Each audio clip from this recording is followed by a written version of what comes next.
So I brainstorm the night before so I can vivify all these wonderful things you spoke about for the people who come to my programs. Yeah.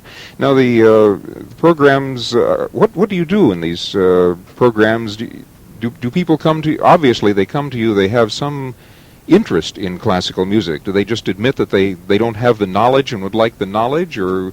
Sometimes they do that, which is really kind of impertinent because I don't equate knowledgeability with appreciation necessarily. I think it's more important to experience it than to understand it. And naturally, if you're having a pleasant experience, you'll be inclined to find out as much as you can about it.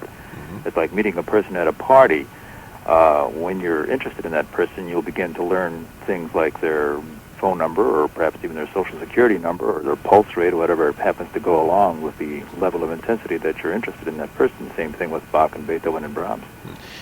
Can we equate it to art and the old statement, I don't know much about it, but I know what I like? It's really a subjective thing then, isn't it? It's got to be. It's none of the cerebral knowledgeability will do you a one bit of good until you have some sort of an emotional or a psychological or psychic or spiritual, what have you, association with the piece at hand. As an example, when you think back when your first acquaintance with the William Tell Overture, or at least a whole generation of people who heard it on television or on radio. Yeah, the Lone Ranger. The Lone Ranger. Okay. What did you need to know about that piece in order to react to it?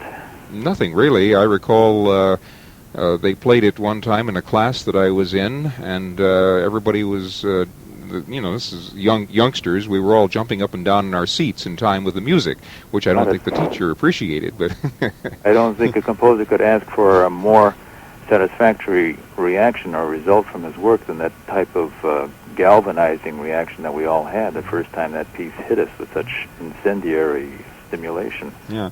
Do you basically then, rather than teaching cerebrally people to appreciate music, do you more or less expose them to it? You play recordings? Is that how you conduct the class? Oh, I break my back carrying all sorts of records to classes as a kind of a cafeteria or a smorgasbord. I try to introduce them to friends they never knew they had, and to give them the opportunity to whet their appetite and to explore on their own with all the confidence they need to feel secure and adventurous in a whole lifetime, which is not enough really to pursue some of these things hidden in classical music.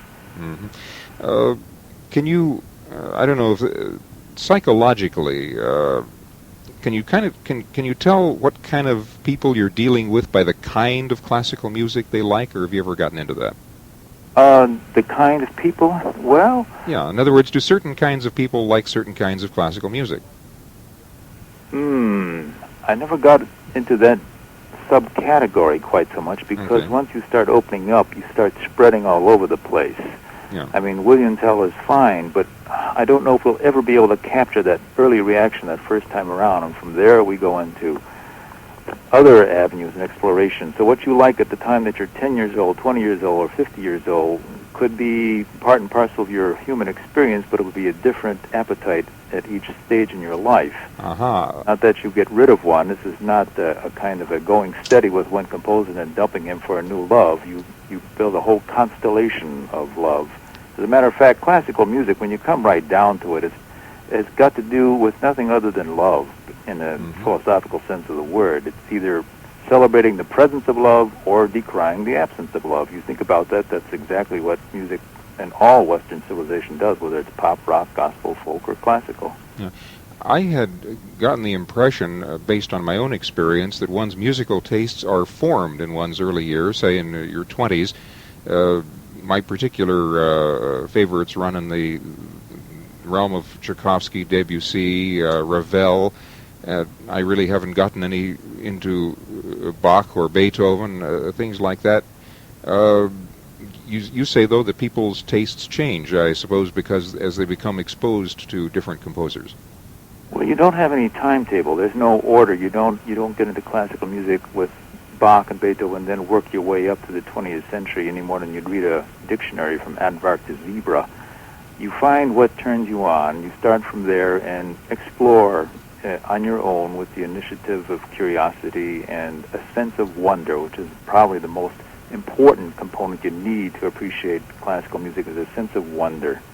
And to start where you are, enjoy what you've got, and explore. Continue looking for more until whatever path you wind up following leads you somewhere down the line. We may lead you to Johann Sebastian Bach, or it may lead you to Philip Glass. In either case, you can't go wrong. Have you found that movies such as Amadeus increased people's interest in Mozart and other composers? Yeah, and I'll tell you why. Amadeus had such a classy soundtrack. I mean, that orchestra was playing its heart out, unlike some other films that I've seen with using classical music, which was obviously done in terms of a caricature or just as background music. But that was really good Mozart that you heard on that soundtrack. And so even if you were blind, I think you could get turned on to Mozart listening to that film. Now, you teach classes. You told me the other day that you do other things. You do radio programs and classical radio programs in Chicago. No, I have a classical music rap session for singles groups that I run once a month here for people who are interested in classical music but haven't found partners or people they can share their experiences with. So we meet once a month, and we sometimes as strangers start out at 7:30 in the evening. We wind up closing the restaurant down at midnight. And for people who haven't met each other, to get that congenial in that short a time just shows you how much love there is in classical music to be shared. Mm-hmm. Now, the classes that you have are in Chicago. You're now talking to us here in Ventura County. Is there any way that people in Ventura County could, and in Santa Barbara County nearby, could avail themselves of your knowledge, your expertise? Well, I can be had if Okay. anybody wants to offer me a contract. But if they have any questions, if anybody's got a psychological barrier or a burning question or some sort of a stumbling block that they never could get resolved, I'd be happy to answer any question as long as it doesn't take me out of my field. If they want to write me, I can give you a post office box, and I promise to answer everybody in turn. Okay. Well, how would we contact you then? Well, write to me, Richard Wyszynski, and the hardest thing about my courses is my name. I can spell that. It's Wyszynski, but if you just address it to Post Office Box A as in Apple, 3009, that's Post Office Box A 3009, Chicago, Illinois, zip code 60690.